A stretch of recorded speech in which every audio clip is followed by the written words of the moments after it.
కార్యంగా సాగుతున్న పెళ్లి ఇది తెలుగువారి పెళ్లి.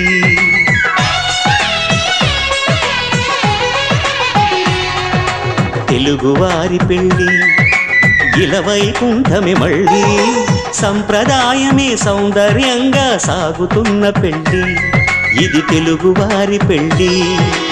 ఒకరికి ఒకరని అనుకుంటే అదే నిశ్చితార్థం, ఆ నిర్ణయానికి తలవల్చడమే పెళ్లి అంతరార్థం.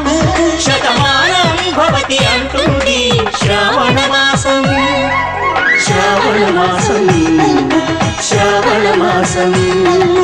తెలుగువారి పెళ్లి ఇలవైకుంఠమే మళ్ళీ, సంప్రదాయమే సౌందర్యంగా సాగుతున్న పెళ్లి ఇది తెలుగువారి పెళ్లి.